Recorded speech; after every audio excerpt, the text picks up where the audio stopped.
உங்கள் favourite TV ஷோக்களை இனி miss பண்ண தேவையில்லை. ZEE5 இல் முற்றிலும் இலவசமாக காணுங்கள், இங்கேயும் எப்பொழுதும். அப்பாக்கு உடம்பு சரியில்லாம போனதுனால இந்த திடீர் கல்யாணம். நல்ல வேளை அவ சத்தியம் பண்ணா, இல்ல தோரைக்கு இந்த மெதப்பெல்லாம் இருக்கிற இடமே தெரியாம போயிருக்கும். அட என்னக்கா சும்மா ஏதோ விளையாட்டு சொன்னா கோச்சிக்கிற? ம், ம். மா நீ எதுக்கு இப்ப உம்முன்னு இருக்க? என்னத்த சொல்றது, பாரதி இன்னைக்கும் ஆஃபீஸ்க்கு போகிறதுக்கு ரெடி ஆயிட்டு இருக்கா. நம்ம சொன்ன கேட்கவா போறா? ஆனாலும் இந்த மனுஷன் அவளுக்கு ரொம்ப இடம் கொடுக்குறாருடா. மா இப்ப என்ன, அவ ஆபீஸ் போக கூடாது அவ்வளவுதானே? விடு, நான் பாத்துக்கிறேன். அக்கா என்னங்க, அப்பா கிட்ட எல்லா ஏற்பாடும் பண்றேன்னு சொல்லிட்டு இப்படி உட்கார்ந்து பேப்பர் படிச்சிட்டு இருந்தா என்ன அர்த்தம்? இன்னும் எவ்வளவு வேலை இருக்கு. ஏய் தனோ, எல்லா ஏற்பாடும் பண்ணியாச்சு. நான் சொன்ன வார்த்தையை காப்பாத்திட்டேன். போன் எதுக்காக இருக்கு? போன்லயே எல்லாத்தையும் பேசி முடிச்சிட்டேன். பாரதி நில்லு. எங்க கிளம்பிட்ட?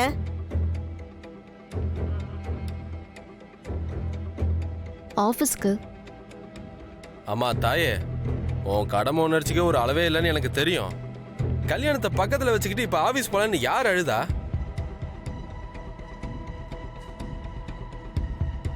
அதான் கல்யாணம் முடிஞ்சு 2 பேரும் துபாய்க்கு போக போறோம்ல, அப்படியே இந்த வேலையை கட்டிட்டு அழுகிற. போ போய் கல்யாண வேலை நிறைய இருக்கு, அதை போய் பாரு போ. என்ன தமிழ் முறைக்கிற? துரைச்சித்தப்பா என்ன தப்பா சொல்லிட்டேன்? உங்க அம்மாவுக்கு தானே கல்யாணம். இப்போ எதுக்கு குழந்தைய திட்டுறீங்க? நான் ஆஃபீஸ்க்கு போய் என்னோட வேலையில ஹேண்ட் ஓவர் பண்ணிட்டு வரணும். அதுக்காக தான் கிளம்புறேன். அதான் ஆபீஸ்க்கு போக வேணாம்னு சொல்றான்ல, அப்புறம் என்ன கூட கூட பேசிக்கிட்டு உள்ள போ.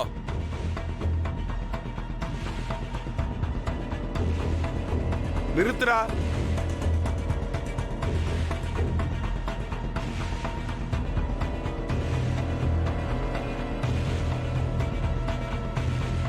என்னடா என்ன வீட்டுக்குள்ள நின்று குரலை உயர்த்தி சத்தமா பேசிட்டு இருக்க?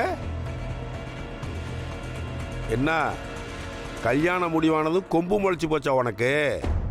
ஊருக்குள்ள ஊதாரித்தனம் மட்டும் ரவுடித்தனம் பண்ணி சுத்திக்கிட்டு இருக்கிற உனக்கு பாரதியாட்டம் ஒரு பொண்ணை கல்யாணம் பண்ணி வச்சாலாவது புத்தி வந்து திருந்தி வேணும் தான் உனக்கு கல்யாணம் பண்ண ஏற்பாடு பண்ணியிருக்கோம். அதெல்லாம் விட்டுட்டு இந்த பிள்ளைகிட்ட அதிகாரம் பண்ணுற வேலைலாம் வச்சுக்கிட்டேன்னு வையே, அப்புறம் நான் உன்ட்ட மனுஷனாவே நடந்துக்க மாட்டேன் சொல்லிட்டேன்.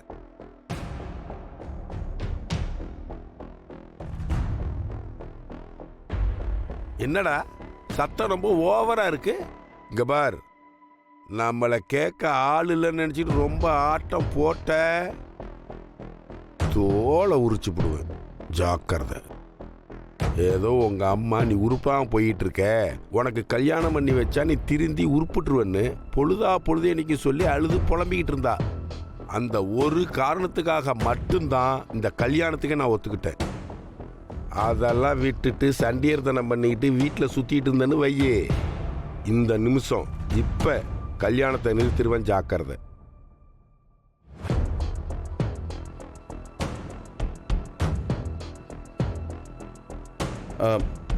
நீங்க சொல்றது சரிதான் மாமா.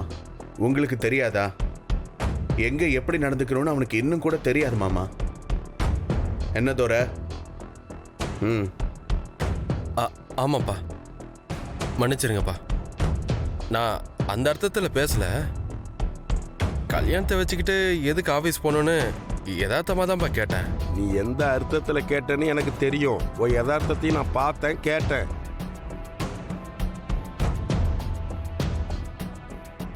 ஏம்மா பாரதி, நீ ஏம்மா இந்த பைய பேசுறதெல்லாம் கேட்டுட்டு நிற்கிற? நல்ல விதமாக வேலை செஞ்ச இடத்துலேருந்து வெளியே வர்றப்ப அவங்கள்ட்ட முறையாக எல்லா பொறுப்பையும் ஒப்படைச்சிட்டு வரணும். இல்லை மாமா, நான் எல்லாத்தையும் ஃபோன்லேயே சொல்லிடுறேன். தேவைப்பட்டா இன்னொரு நாள் போய்க்கிறேன். நான் இன்னைக்கு ஆஃபீஸ்க்கு போகல மாமா. மறுபடியும் கல்யாணம் அது இதுன்னு என்கிட்ட பேசுறவளை வச்சுக்கிட்ட உன்னை கொட்டுருவோம் பார்த்துக்க.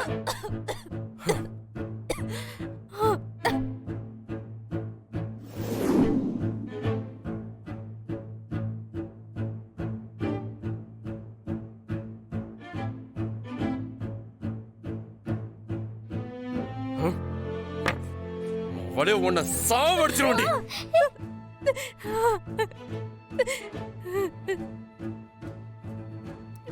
இந்த கல்ல அவன் தலையில போட்டு நசுக்கி கொன்றுவோம் பாத்துக்க.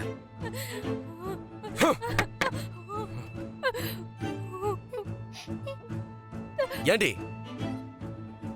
என் பாரதிய பாத்திருக்கியா நீ? சும்மா தலை தலைன்னு தக்காளி பழம் மாதிரி இருப்பா. உன்னை பாத்தியா? பாரதி முன்னாடி நீலாம் ஒண்ணுமே இல்ல. இதோ பாரு, கல்யாணம் முடிஞ்சிட்டு குடுக்கிற காசை வாங்கிட்டு பேசாம போயிடணும்.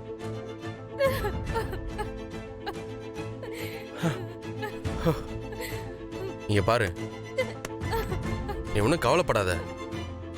கல்யாணத்துக்கு முன்னாடி உன்னை எப்படி வச்சிருந்தனோ அதே மாதிரி சந்தோஷமா வச்சுப்பேன். உனக்கு ஓகேனா எனக்கு ஓகே. என்ன சொல்ற?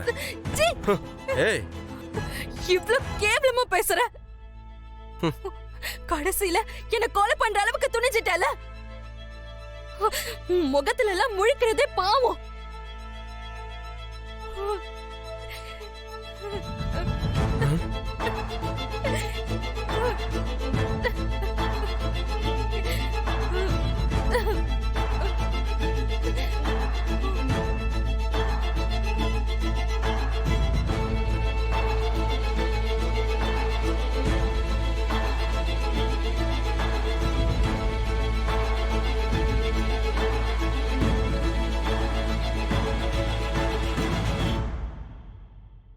என்ன தமிழ், இங்க நடந்தது எல்லாத்தையும் பார்த்துட்டியா? சரி, பரவாயில்ல. யாருக்கும் தெரியக்கூடாதுன்னு நினைச்சேன், இப்ப தெரிஞ்சிருச்சு. அதனால எனக்கு எதுவும் பெருசா பாதிப்பு இல்லை.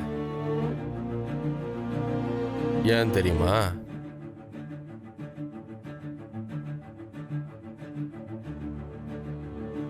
நீ இப்ப இங்க பார்த்தத வீட்டுல யார்கிட்டயாவது சொன்னேன்னு வச்சுக்கோ, இப்ப தூக்கி கீழே போட்ட மாதிரி ஒரு கல்லு அப்படியே உங்க அம்மா தலையில போட்டு ஒரே போட்டு கொன்னுடுவேன்.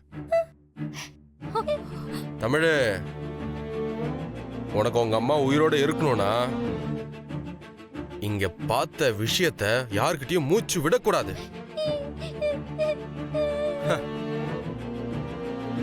யார்கிட்டயாவது சொல்லணும்னு நினைச்சா கூட அது எனக்கு தெரிஞ்சிடும். அதுக்கப்புறம் உங்க அம்மாவை உயிரோடவே பார்க்க முடியாது. இல்ல சித்தப்பா, நான் யார்கிட்டயும் சொல்ல மாட்டேன். அம்மாவை எதுவும் பண்ணாதீங்க. நான் யார்கிட்டயும் சொல்ல மாட்டேன். ப்ளீஸ் சித்தப்பா. அந்த அக்காவையும் ஒண்ணும் பண்ணாதீங்க சித்தப்பா. ஜீ5 ஆப்பை டவுன்லோட் செய்து அனைத்து எபிசோடுகளையும் இலவசமாக பாருங்க.